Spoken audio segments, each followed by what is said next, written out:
জয় রাম জয় রাম। ফণীভূষণ চক্রবর্তীর লেখা শ্রুতিতে রাম ঠাকুর থেকে আজকের নিবেদন। 1933 সাল অপরাজেয় কথাশিল্পী শরৎচন্দ্র চট্টোপাধ্যায় একদিন অপরাহ্নে স্বর্গীয় ডাক্তার জে.এম. দাশগুপ্তের শ্রীরাম নিবাসের বাড়িতে উপস্থিত হলেন।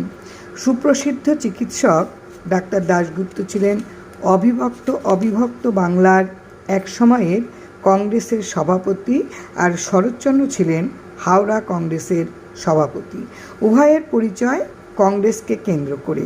পরবর্তীকালে এই পরিচয়ে নিবিড় সৌহার্দ্যে পরিণতি পায়। মাঝে মাঝে শরৎচন্দ্র অসুস্থ হয়ে পড়লে ডাক্তার দাশগুপ্তকে ডাকতেন তার চিকিৎসার জন্য। সেদিন শরৎচন্দ্রকে তার বাসভবনে দেখে ডাক্তার দাশগুপ্ত বলে ওঠেন, শরৎদা, আপনি কেন এলেন? একটা ফোন করলে আমিই তো যেতাম। এতটা কষ্ট করতে গেলেন কেন? উত্তরে সহাস্যে শরৎচন্দ্র জানালেন, তিনি সুস্থই আছেন। ডাক্তার দাশগুপ্ত কোনো দিন তার থেকে এক পয়সাও ফি নেননি, তাই সুস্থ দেহে একবার তিনি ডাক্তারকে দেখতে এসেছেন। পুলকিত চিত্তে শরৎচন্দ্র আর ডাক্তার দাশগুপ্ত চা পান করছিলেন।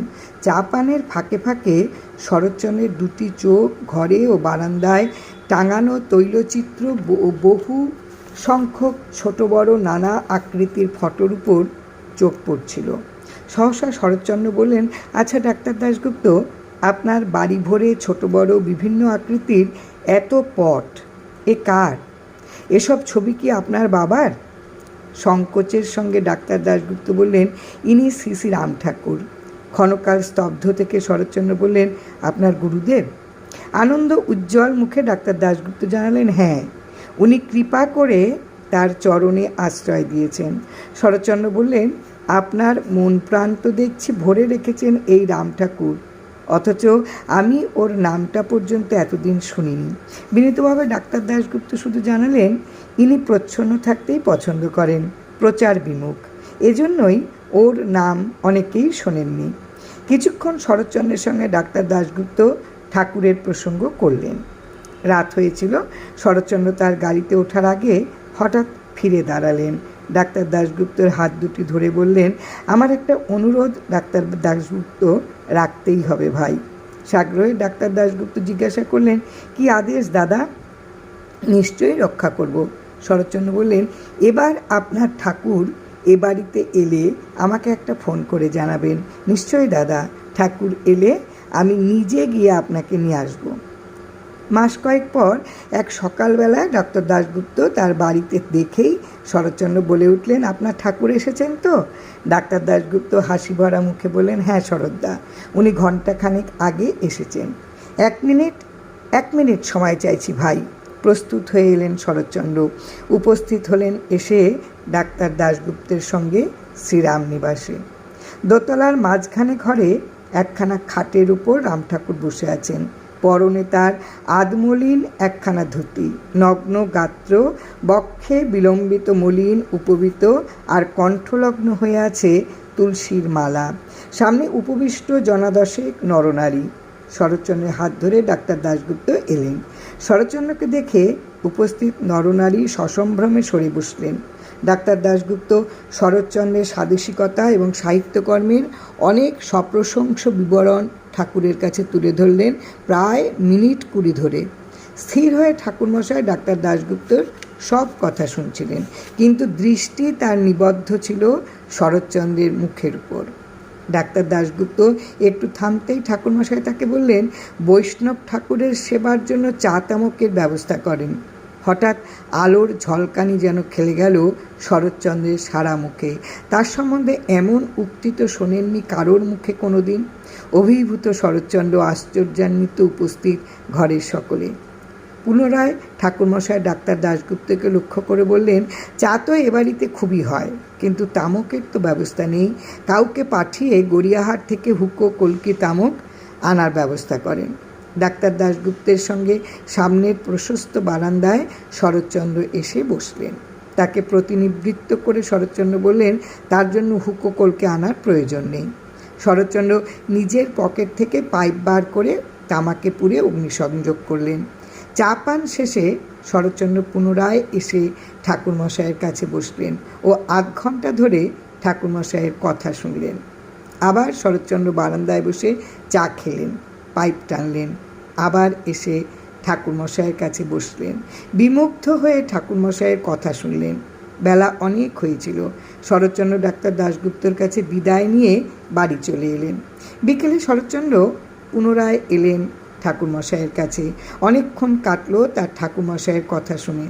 চা তামাকের জন্য যখন বারান্দায় এসে বসেছিলেন তখন ডাক্তার দাশগুপ্ত বললেন, শরৎদা, ঠাকুরকে দেখছি আপনার খুব ভালো লেগেছে, তাই না? তাই বুঝি আপনি আবার বিকেলবেলায় এলেন? শরৎচন্দ্র বলছেন, ঠাকুর দুর্গেয়, কিন্তু আকর্ষণ তার দুর্বার। বেশিক্ষণ তার কথা মাথায় রাখা যায় না, তাই বারবার বসি আর বারবার উঠি। ডাক্তার দাশগুপ্ত ক্ষণকাল স্তব্ধ হয়ে শরৎচন্দ্রের সামনে দাঁড়িয়ে রইলেন। একটু পরে শরৎচন্দ্র বললেন, আপনি তো এখন খুব ব্যস্ত, অনেক ভক্ত সমাগম হয়েছে আপনার গৃহে। আমি ঠাকুরের কথা শুনতে চাই, বুঝতে চাই। সবিনয়ে ডাক্তার দাশগুপ্ত বললেন, আপনি তো কিছুক্ষণ আছেন, দেখা যাক, তিনি যদি এসে পড়েন হয়তো তিনি আপনাকে কিছুটা সাহায্য করতে পারেন। মিনিট 15 পরে এসে উপস্থিত হলেন কলকাতা বিশ্ববিদ্যালয়ের সংস্কৃতের ভূতপূর্ব আশুতোষ অধ্যাপক ডক্টর প্রভাতচন্দ্র চক্রবর্তী।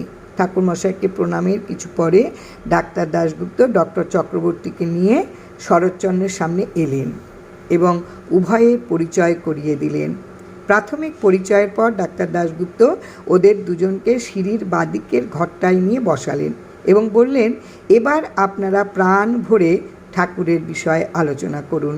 আমার মনে হয় শরৎদা প্রভাতবাবুর সঙ্গে ঠাকুর প্রসঙ্গ করলে আপনি ঠাকুরের মাধুর্য অনেকটা উপভোগ করতে পারবেন। সেদিন একটু বেশি রাতেই শরৎচন্দ্র স্বগৃহে ফিরে যেতে পেরেছিলেন। পরদিন থেকে কোনো দিন প্রভাতে, কোনো দিন মধ্যাহ্নে, কোনো দিন সন্ধ্যায় শরৎচন্দ্র ঠাকুর সন্দর্শনে আসতেন। একদিন ডাক্তার দাশগুপ্ত দলে দলে নরনারীকে বারে বারে পাঠাচ্ছেন প্রসাদ পাওয়ার জন্য। রাত 9টা বেজে গেছে, অথচ শরৎবাবুর প্রসাদ পাওয়ার ডাক পড়ল না।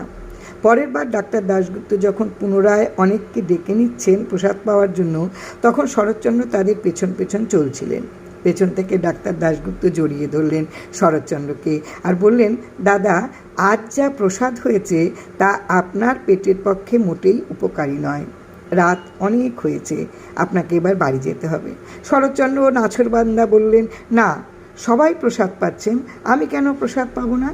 ডাক্তার দাশগুপ্ত দেখছেন চিকিৎসকের দৃষ্টিতে, তাই তিনি শরৎচন্দ্রকে প্রসাদে প্রতিনিবৃত্ত করার প্রয়াস পাচ্ছেন, আর শরৎচন্দ্র ভক্তের দৃষ্টিতে প্রসাদ প্রাপ্তির জন্য ব্যাকুল।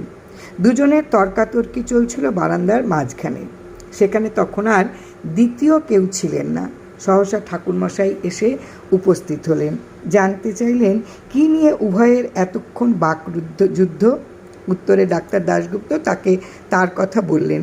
শরৎচন্দ্র শোনালেন তার বক্তব্য। ঠাকুর মহাশয় বললেন, বৈষ্ণব ঠাকুরকে প্রসাদ থেকে কেন বঞ্চিত করছেন? উনি তো উপকরণ খাইবেন না, প্রসাদ পাইবেন। প্রসাদে তো কোনো দোষ থাকে না। আর যদি ওনার পেটের ব্যামো হয়, আপনি তো বড় চিকিৎসকই আছেন, ওনারে দেখবেন। মহল্লাসে শরৎচন্দ্র প্রসাদ পেতে চলে গেলেন। বাড়ি যাওয়ার সময় ডক্টর দাশগুপ্তর কাঁধে হাত দিয়ে শরৎচন্দ্র বললেন, বড় ভালো প্রসাদ হয়েছে, আকণ্ঠ খেয়েছি। কিছু ভাববেন না ডাক্তার দাশগুপ্ত, সুস্থ শরীরে কাল সকালেও হাজির হতে পারবো আপনার সামনে, এ আমার নিশ্চিত বিশ্বাস। পরের দিন প্রত্যুষে শরৎচন্দ্র উপস্থিত হয়েছিলেন তার কথা মতো। এর পরের দিন 10টা নাগাদ ঠাকুরমশাই শ্রীরামনিবাস ছেড়ে অন্যত্র চলে গেলেন।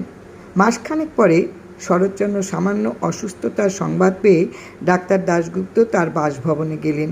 ওষুধপত্র সেবনের পর শরৎচন্দ্র সম্পূর্ণ সুস্থ।